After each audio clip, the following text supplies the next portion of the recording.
नमस्कार दोस्तों, मेरे YouTube चैनल पे आपका हार्दिक स्वागत है। दोस्तों, आज मैं आपको ले चलूँगा म्यूचुअल फंड की दुनिया में दोस्तों। हर एक सिंपल शब्दों में हर एक कंसेप्ट म्यूचुअल फंड के बारे में आपको मैं समझा दूँगा। आपको कहीं लेफ्ट राइट कहीं पर भी किसी चैनल में या फिर न्यूज़पेपर में कुछ पढ़ने की समझने की कोई ज़रूरत नहीं पड़ेगी दोस्तों। और इसी के साथ-साथ मैं आपको जो है 2025 में इस साल किस-किस म्यूचुअल फंड में आप इन्वेस्ट कर सकते हैं, जो बढ़िया से बढ़िया चुनिंदा म्यूचुअल फंड है, उसके बारे में भी दोस्तों मैं आज आपको बताऊंगा। Let's get started. दोस्तों, जभी भी मार्केट में करेक्शन होता है तो म्यूचुअल फंड में भी एक आपको जो है जो उसकी एनएवीज है वो काफ़ी चीप रेट में चीप वैल्यूएशन पे आपको मिलने लगती है। तो अभी जो है 2025 में जो ये करेक्शन हुआ है, एक म्यूचुअल फंड जो पॉइंट ऑफ व्यू से एक बहुत बड़ा लाइफ टाइम अपॉर्चुनिटी है, जो कि म्यूचुअल फंड में नए निवेश शुरू करना चाहते हैं। तो 2025 जो है is the best year to start your investment journey. तो दोस्तों, आज की वीडियो में आपको मैं कवर करूंगा कि म्यूचुअल फंड क्या है, how to invest in mutual fund के क्या क्या टाइप्स होते हैं, how mutual fund works, checklist देखेंगे कि आपको अगर कोई म्यूचुअल फंड सेलेक्ट करना है तो क्या पैरामीटर्स हैं जो आपको ध्यान में रखने चाहिए। और उसके बाद लास्ट में दोस्तों मैं कवर करूंगा कि 2025 में बेस्ट म्यूचुअल फंड कौन से हैं जिनमें जो है आप आंख बंद करके सिप आज ही स्टार्ट कर सकते हैं दोस्तों। तो दोस्तों, सबसे पहला सवाल, म्यूचुअल फंड क्या है? सिंपल लैंग्वेज में mutual fund pool of money from investors है। जो बड़े बड़े जो फंड हाउसेज हैं ये क्या करते हैं कि इन्वेस्टर्स से मनी इकट्ठा करते हैं, और ये लोग क्या करते हैं कि जो प्रोफेशनल मैनेजर्स हैं, फंड मैनेजर्स को म्यूचुअल फंड हाउस हायर करते हैं, जो आपकी इन्वेस्टेड मनी है उसको ये फंड मैनेजर अलग अलग स्टॉक्स में, बॉन्ड्स में और वेरियस गोल्ड या फिर जो वेरियस इंस्ट्रूमेंट्स में फर्दर उस मनी को इन्वेस्ट करते हैं और रिटर्न जनरेट करते हैं। और फिर जो है आपको जो है फर्दर जो रिटर्न जनरेट हुआ वो आपको जो इन्वेस्टर्स होते हैं उस म्यूचुअल फंड में उसको पे किया जाता है। तो बेसिकली आप जो है इन म्यूचुअल फंड्स में सिप या लमसम के फॉर्म में इन्वेस्ट करते हैं, और उसके बाद जो है जो रिटर्न्स जो है ये फंड मैनेजर आपके लिए बना के देते हैं। तो दोस्तों, अगला सवाल आता है कि why to invest in mutual fund. Mutual fund में मैं क्यों इन्वेस्टमेंट शुरू करूं? दोस्तों, इसका सबसे बड़ा बेनिफिट क्या है कि म्यूचुअल फंड में आपको एक प्रोफेशनल मैनेजमेंट मिलता है। जो आप फंड मैनेजर होते हैं उस रेस्पेक्टिव म्यूचुअल फंड के, वो आपका जो इन्वेस्ट किया हुआ, जब आप सिप या लमसम अमाउंट में जब भी किसी म्यूचुअल फंड में इन्वेस्ट करते हैं तो प्रोफेशनल जो मैनेजर होता है, फंड मैनेजर जो होता है, वही फर्दर आपकी जो आपका इन्वेस्टमेंट अमाउंट है उसको फर्दर जो इन्वेस्ट करता है और आपको रिटर्न बना के देता है। उसके बाद वो डाइवर्सिफिकेशन का आपको एडवांटेज मिलता है। उसके बाद ट्रांसपेरेंसी है, बिकॉज आप हर समय जो है अपना महीने, 2 महीने या 1 साल में भी आप जो है अपना रिटर्न्स जो है कितना बन रहा है, और ट्रांसपेरेंसी के साथ किसी भी जो आपने एप्लीकेशन जिस पे ज्वाइन किया हुआ है, वो जिस माध्यम से आपने उस फंड को बाई किया है, आप उस पर देख सकते हैं। तो आपको पूरी ट्रांसपेरेंसी मिलती है। साथ में दोस्तों, आप जो जैसे ELSS फंड जैसे जो म्यूचुअल फंड्स हैं उसमें अगर आप निवेश करते हैं तो आपको जो है टैक्स का बेनिफिट भी मिलता है। उसके बाद दोस्तों, इसमें लिक्विडिटी है। इसका मतलब ये है कि जब भी आप चाहें आप म्यूचुअल फंड बाई कीजिए और आप उसको जो है रिडीम कर सकते हैं। सवाल आता है कि कितने टाइप्स के म्यूचुअल फंड होते हैं। तो आप देख सकते हैं कि म्यूचुअल फंड जो है का सबसे जो बड़ा एक इम्पॉर्टेंट कैटेगरी है वो है इक्विटी म्यूचुअल फंड। इसका मतलब ये है कि इस म्यूचुअल फंड के अंदर जो भी फंड्स आते हैं वो किसी न किसी स्टॉक्स में इन्वेस्ट करते हैं। तो ये फर्दर जो है 4 कैटेगरीज में डिवाइडेड है: large cap mutual fund, mid cap mutual fund, small cap mutual fund, then flexi cap fund. तो ये अलग अलग कैटेगरीज है स्टॉक्स का, जिसमें जो है ये म्यूचुअल फंड का जो मैनेजर है वो इनमें से कोई ना कोई स्टॉक्स को चुनता है और फर्दर जो है आपका इन्वेस्ट किया हुआ पैसा उसमें निवेश करता है। दूसरा है दोस्तों डेब्ट म्यूचुअल फंड। तो डेप्ट म्यूचुअल फंड जो कैटेगरी है, इसमें जो म्यूचुअल फंड का जो मैनेजर है वो बेसिकली बॉन्ड्स में, गवर्नमेंट सिक्योरिटीज़ में, कॉर्पोरेट बॉन्ड्स में और जो मनी मार्केट इंस्ट्रूमेंट्स में फर्दर आपका जो इन्वेस्ट किया हुआ पैसा उसको लगाता है। उसके बाद तीसरा कैटेगरी आता है hybrid mutual fund. Hybrid mutual fund क्या करता है कि ये इक्विटी और डेब्ट्स दोनों में जो है लगाता है, इसीलिए जो है इसको हाइब्रिड नाम दे दिया गया है, ये इसका और इसका दोनों का हाइब्रिड। उसके बाद जो नेक्स्ट देख लीजिए liquid mutual fund. Liquid mutual fund क्या होता है कि बेसिकली ये फर्दर जो इसका फंड मैनेजर होता है वो ट्रेजरी बिल्स और कमर्शियल पेपर्स और high liquidity and low risk जैसी जो इंस्ट्रूमेंट्स हैं उसमें बेसिकली ये निवेश करता है। इस कारण से इसमें जो है आपको जो रिटर्न्स तो बहुत ज़्यादा नहीं मिलेगा, बट ये दोस्तों ये बहुत ही स्टेबल रहता है, इसमें रिस्क बहुत कम रहता है। उसके बाद कमोडिटी म्यूचुअल फंड। ये कमोडिटी म्यूचुअल फंड का जो मैनेजर है वो बेसिकली गोल्ड, सिल्वर जैसी जो कमोडिटी वाली जो इंस्ट्रूमेंट्स हैं, चीज़ें हैं, उनमें निवेश करता है और उनसे जो रिटर्न बनाता है वही आपको मिलता है। उसके बाद लास्ट कैटेगरी है ईएलएसएस फंड। ईएलएसएस फंड में क्या होता है कि बेसिकली ये आपको इस कैटेगरी में अगर आप निवेश करते हैं तो आपको सेक्शन 80 जो है इनकम टैक्स का, इसमें जो है आपको टैक्स बेनिफिट मिलता है। तो ये मैंने दोस्तों आपको समझा दिया है कि कितने तरह के म्यूचुअल फंड होते हैं। सवाल है कि म्यूचुअल फंड किस तरह से काम करता है। तो बहुत ही सिंपल शब्दों में दोस्तों, आप इन्वेस्टर हो, आप किसी म्यूचुअल फंड को जब भी आप बाई करते हो किसी ऐप के थ्रू, जैसे ग्रो हो गया, जेरोधा हो गया, इस तरह से जो अलग अलग जो है एप्लीकेशंस है जिसके थ्रू आप जब निवेश शुरू करते हो, तो बेसिकली क्या है कि उसका जो म्यूचुअल फंड का जो फंड मैनेजर है आप उसको पे कर रहे हो। तो फंड मैनेजर क्या करता है कि वो फर्दर आपका जो निवेश किया हुआ जो पैसा है आपका, उसको जो है अलग अलग सिक्योरिटीज़ में, अलग अलग जो इंस्ट्रूमेंट जो मैंने आपको बताया कैटेगरीज है उनमें निवेश करता है, वो फिर रिटर्न्स जनरेट करता है मार्केट की कंडीशंस के अनुसार, और फिर जो है आपको जो प्रॉफिट बनाता है उसको रिटर्न के फॉर्म में जो है आपको देता है। चलिए दोस्तों आगे बढ़ते हैं। तो एक दो टर्म्स है जो मैं आपको समझा देता हूं ताकि आपको म्यूचुअल फंड की अंडरस्टैंडिंग जो है उसमें काफ़ी मदद मिले। तो एक जो टर्म आप हरदम सुनते होंगे कि एनएवी क्या होता है म्यूचुअल फंड में, नेट एसेट वैल्यू दोस्तों इसका फुल फॉर्म है।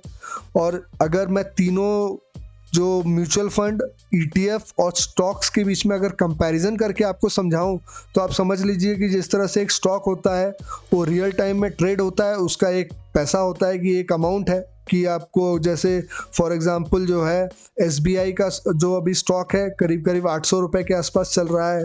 बेल जो है भारत इलेक्ट्रॉनिक्स लिमिटेड का स्टॉक जो है करीब करीब आज की डेट में 300 रुपये के आसपास चल रहा है। तो उसकी एक आज की करंट प्राइस हो गई। उसी तरीके से दोस्तों जो म्यूचुअल फंड होता है जब भी आप बाई करते हो तो उसकी एक यूनिट है, उसको एनएवी कहा जाता है। और ये जो है कैलकुलेट कब किया जाता है, at the end of the trading day. ये जब दिन ख़त्म होता है, जब 3:30 बजे जो है जब मार्केट क्लोज होता है, तो उस टाइम का जो वैल्यू होती है उसके बेसिस पे ये जो है नेवी की वैल्यू डिसाइड की जाती है। तो दोस्तों अगला सवाल है कि एक्सपेंस रेशो क्या है। एक्सपेंस रेशो सिंपल शब्दों में जो है एक मैनेजमेंट फीस को कहते हैं। आप अपना पैसा किसी ना किसी म्यूचुअल फंड में जब लगाते हैं तो कोई ना कोई फंड मैनेजर उसको फर्दर इन्वेस्ट कर रहा होता है किसी ना किसी इंस्ट्रूमेंट में, तो आपको जो है एक जो कुछ परसेंटेज जो है फीस चार्ज करता है फॉर मैनेजिंग योर फंड, जिसको हम लोग एक्सपेंस रेशो का नाम दे देते हैं। तो चलिए दोस्तों हम लोग देख लेते हैं कि किन किन इंपॉर्टेंट फैक्टर्स को आपको दिमाग में रखना चाहिए जब भी आप किसी म्यूचुअल फंड में अपना इन्वेस्टमेंट जर्नी स्टार्ट कर रहे हैं। सबसे इंपॉर्टेंट चीज़ है उसका एक्सपेंस रेशो बहुत कम होना चाहिए। आपको ज़्यादा मैनेजमेंट को फीस देने की ज़रूरत नहीं होनी चाहिए। उसके बाद एग्जिट लोड जो है वो कम होना चाहिए। इसका मतलब है कि जब भी आप किसी म्यूचुअल फंड में 1 साल से पहले उसको सेल करके जो है जो भी रिटर्न्स बना आप जो है निकालना चाहते हैं बिकॉज ऑफ सम इमरजेंसी या फिर कुछ आपको पैसे का बहुत ज़्यादा रिक्वायरमेंट पड़ गया अर्जेंट, तो उस टाइम पे आप कितना पैसा पे कर रहे हैं उस म्यूचुअल फंड हाउस को, उसको एग्जिट लोड कहते हैं। तो ये भी कम से कम होना चाहिए। उसके बाद वो जो म्यूचुअल फंड है वो हर साल का कंसिस्टेंट रिटर्न जो है पिछले 10 साल का आपको चेक करना बहुत ज़रूरी है कि वो पिछले 10 साल 15 साल में किस तरह से उसकी परफॉर्मेंस रही है। ये इसको इम्पोर्टेंट फैक्टर है जो आपको ध्यान में रखना बहुत ज़रूरी है। उसके बाद वो म्यूचुअल फंड हाउस रिलायबल है भी कि नहीं है, ये आपको देखना बहुत ज़्यादा ज़रूरी है दोस्तों। उसके बाद आपका एज और आपका इन्वेस्टमेंट का क्या टेन्योर होने वाला है, क्या हॉराइजन है, वो आपको ध्यान में रखना बहुत ज़रूरी है। अगर कोई अपना इन्वेस्टमेंट जर्नी 20 साल की उम्र में स्टार्ट कर रहा है तो उसके पास करीब करीब 30 से 40 साल है जितना टेन्योर में वो जो है फर्दर अपना म्यूचुअल फंड जो है वो इन्वेस्टेड रह सकता है मार्केट में। बट अगर 55 ईयर्स या 60 ईयर्स या 50 ईयर्स में आपका अपना इन्वेस्टमेंट जर्नी स्टार्ट कर रहे हैं तो उनके पास जो है 10 to 15 ईयर्स का टाइम है, जिसके बाद उनको लगेगा कि उनको जो है अपना पैसा जो है म्यूचुअल फंड से प्रॉफिट बुक करके वहाँ से दोबारा से निकालने की उनको ज़रूरत पड़ती है। तो उनका इन्वेस्टमेंट का टेन्योर 10 साल है। जब उनके पास टेन्योर कम है तो ऑब्वियस सी बात है कि वो बहुत ज़्यादा रिस्की जो है और वोलेटाइल म्यूचुअल फंड में इन्वेस्ट नहीं करना चाहेंगे। फंड है उसमें आपको कितना वोलेटाइल है और उसका क्या रिस्क प्रोफाइल है, इस चीज़ को देखना भी बहुत ज़रूरी है।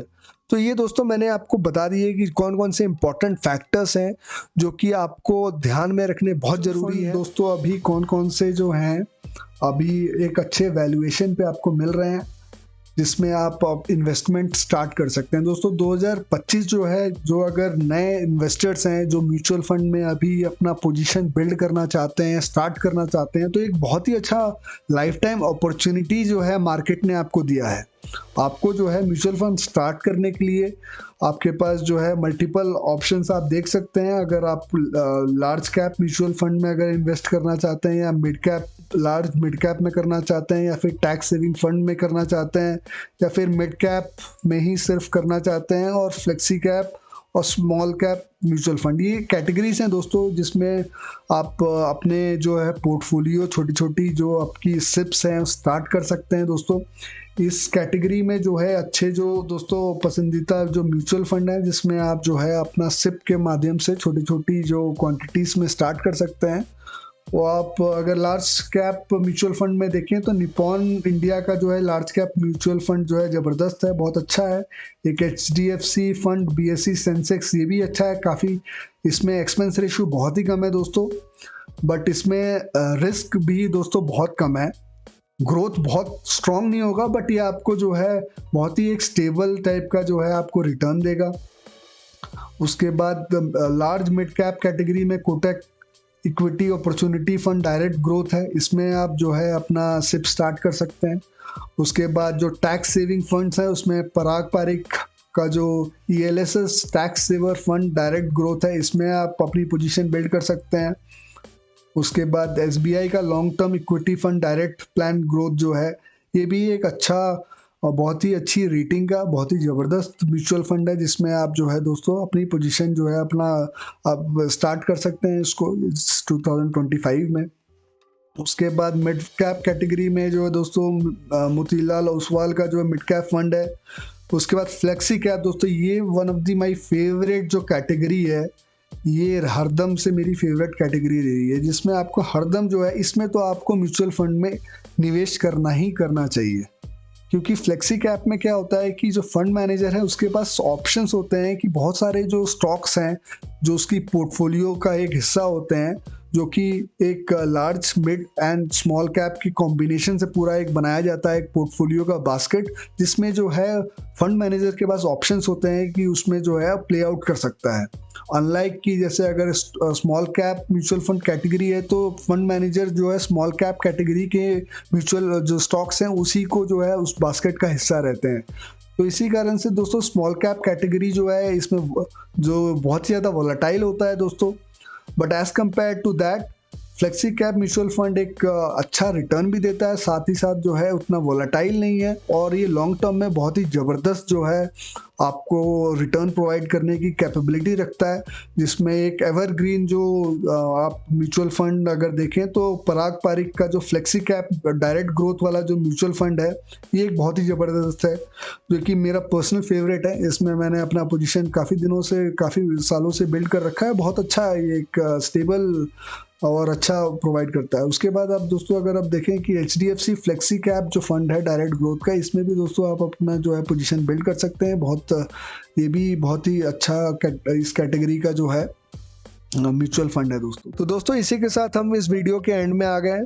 मैं जल्दी से समराइज कर दूं, आज हमने क्या क्या सीखा। हमने म्यूचुअल फंड क्या है ये समझा, उसके बाद why to invest in mutual fund ये देखा, टाइप्स ऑफ म्यूचुअल फंड इसके ऊपर मैंने आपको डिटेल में समझा दिया, म्यूचुअल फंड कैसे काम करता है ये एक्सप्लेन किया। उसके बाद क्या क्या चीज़ें जो है आपको ध्यान में रखनी चाहिए किसी भी म्यूचुअल फंड में इन्वेस्ट करने से पहले।